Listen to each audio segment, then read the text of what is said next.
Hello fragrance family, welcome to Fragrance Therapy. I'm your host Alan. Now I was supposed to have my top 10 Lattafa Fragrances video out before the new year. But the truth was I was waiting for one last release, and once I got it in, I tested it out. I've actually made a video, I released it earlier this week. I knew I could finally make my full top 10 list of the year for Lattafa. So I do have one honorable mention, then we'll start with number 10, work our way up to number 1. With all that out of the way, let's jump in.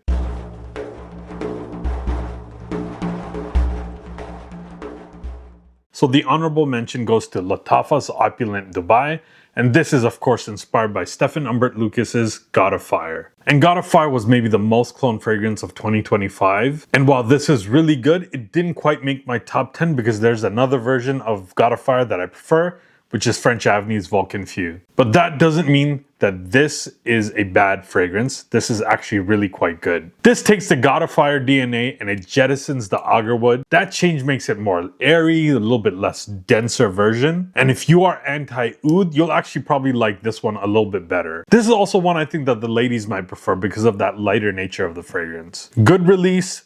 Just didn't make my top 10. Now for my number 10, and that's Lattafa's Fire on Ice. And this is Lattafa's take on Kilian's Angel Share parody. This is a fascinating contrast between hot and cold. It opens super boozy with cognac, cinnamon, and this wonderful black raspberry. It then introduces something that they're calling frozen rose note. It's so funny, I don't know if it's just the bottle presentation or the fact they call it frozen rose. I do get some aldehydic like iciness to it. And then they also use caramel for the sweetness. This one comes off a little less gourmand than the original, a little bit fresher. Good performance, but not the best for this DNA. Very good take, and if this was the only one I could get my hands on, I would be totally happy.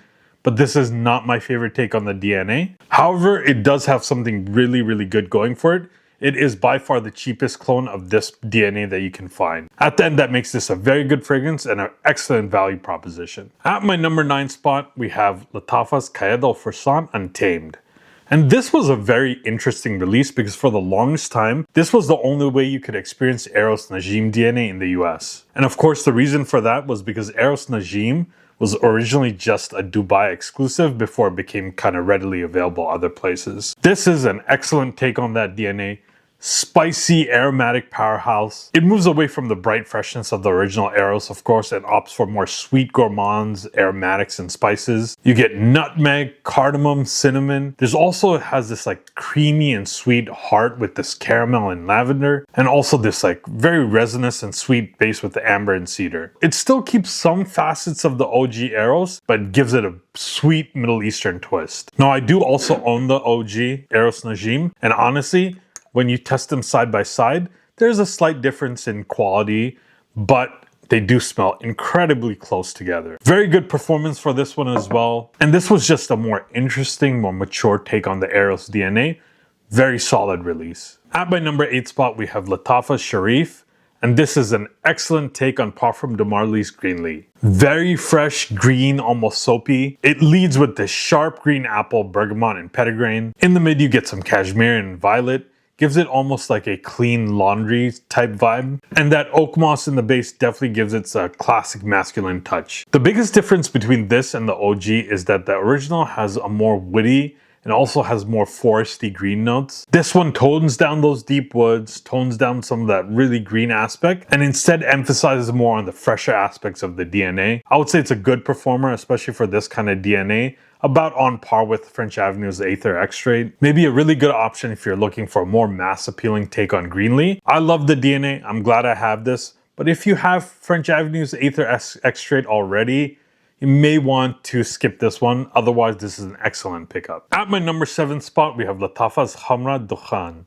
And this is a flanker of the original Khamrah, and Dukhan means smoke, so this adds a very heavy smoke element to that DNA. This takes that sweet gourmand nature of the original Khamrah and it adds incense, tobacco, and these smoked spices. This is a much darker, more Middle Eastern take on the original. You still get that sweetness with the mixture of praline and amber, but really it does come down to adding that thick smoke in this that makes it stand apart. Excellent performer, one of the strongest on the list. This one really grew on me as the year went on.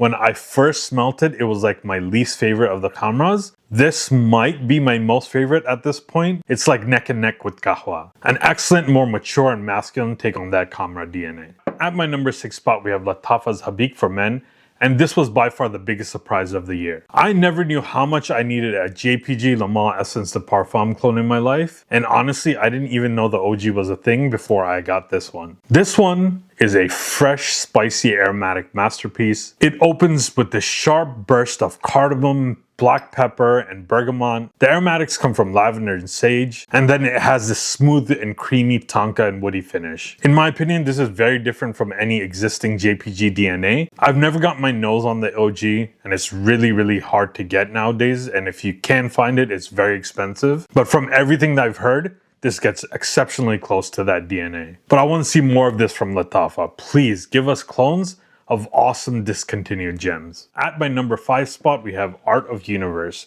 And this is one of the first, and in my opinion, still one of the best takes on Ex Nihilo's Blue Talisman. A massive tropical fruit bomb, sweet pear, mandarin, and bergamot, along with this ginger and mint that gives it almost like a sparkling edge. Also heavily features orange blossom, gives it like almost a cleanness to it, and also a very musky and ambery dry down. There is a slight bit, only a touch bit of harshness in the opening, but only lasts about 5 minutes. After that, it gets really close to the OG. Excellent performance for a freshie. This was a staple in my rotation this past summer. It also ended up being one of my most complimented fragrances of the year. And I know that Blue Talisman DNA has gotten a bit of backlash for being really simplistic, but sometimes there's nothing wrong with simple, especially if it's done so well. And in this case, if it only costs 40 bucks. I do prefer this over the Afnan, and simply because the performance, this one outperforms that by a mile. I also have a Arabiat Prestige clone. That's more of a twist on the DNA, and I haven't tried the Mason Asrar, and I know some people say that might be the best one, so I'll try to get my hands on that one as well. But awesome summer fragrance. At my number 4 spot is one of the newest releases to make the list, and that's Lattafa's Asad Elixir.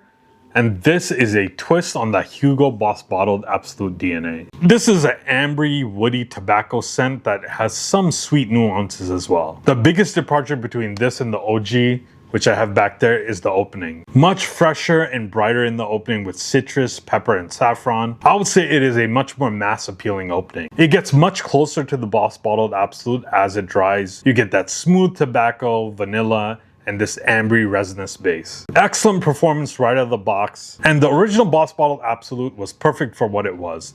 It had this like niche level quality to it, perfect for special occasions. And I, for one, actually like that they went for a twist on this one. Makes it a bit more easy to wear, maybe more of a daily use fragrance in the winter especially. Honestly, I was thinking of putting this next one a little bit higher because it is the latest release on the list, and this is the fragrance I was waiting for before I made this list. But I settled here because I didn't want to go by recency bias, and that's Lattafa's Musamam Black Intense. And this thing is an original creation and is created by master perfumer Jordi Fernandez. The opening is bright and aromatic with bergamot, lavender, and sage. It also features this nutty and earthy nutmeg. Gives it a more high-end feel and also like a bit niche. After about 15 minutes or so, the geranium and rosifolia emerge. It adds this kind of floral smoothness to that woody cedar that's in the mid without making it like too overly flowery. The dry down is amazing in this thing. They created their own unique captive ingredient called cacao pulse, I believe. And when you hear cacao, you might think like chocolatey. While it does have some cocoa nuance to it, it is much darker and woodier take on like a chocolate. And thank God for that, because I personally don't like chocolate fragrances. So it is a very unique take on that type of DNA. That's combined with tonka bean, this maple, and amberfix. And the result is this really sophisticated and almost witty experience with this subtle gourmand flair. Monster performer, excellent for the colder weather, formal events, or date night. If I had more time with this might have been higher on the list.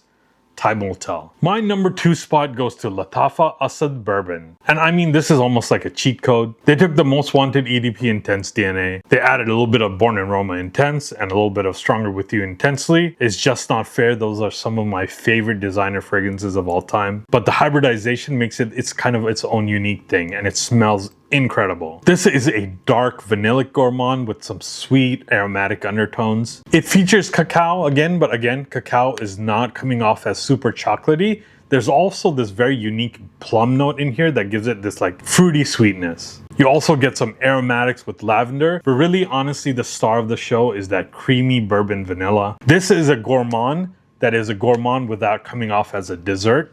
And I absolutely love it. Good performer. I was hoping for a little bit better, but it's not terrible. This came out way earlier in the year, so at the time, not that many fragrance houses were doing this hybridization. Since then, there have been tons of fragrances that have remixed some of those aforementioned designer fragrances. So the uniqueness may have kind of worn off, but you can't deny how much I dug this almost all of the year. Really, really awesome release, and honestly, it's my favorite in the Assad line. And my number one Lattafa release of 2025 is none other than Lattafa's Dynasty. Now, there's some controversy surrounding whether this is a clone or not. Some people say it is a clone of Clive Christian's Al Red Tea Vetiver, and some people say no, while there's some similarities, it is an original creation. I have smelt the original, but it's been quite a long time and I was just going off of memory. But not being able to compare them side by side, it's really hard to tell. I know a master perfumer worked on this, so I wouldn't be surprised if there are indeed some major differences when you compare them side by side. At the end of the day, who cares really? I'm judging this fragrance on its own, and this thing is awesome. Sophisticated tea and ginger fragrance. It opens with this zesty lemon and ginger. Then it quickly transitions into this realistic, lovely rooibos tea note. I love myself some tea fragrances, so this was right up my alley. And the proof is in the pudding, man. Look at the dent I've put in this one.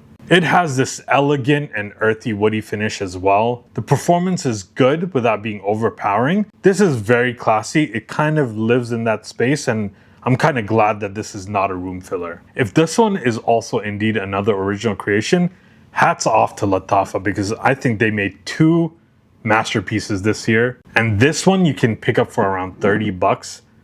Amazing. So there you have it, folks. My top 10 Lattafa fragrances of the year. Let me know in the comments if I left any of your favorites off. Also, please hit that like and subscribe button so we can keep growing this channel together. And as always, stay tuned for more honest, affordable fragrance content. Until next time, I'm out.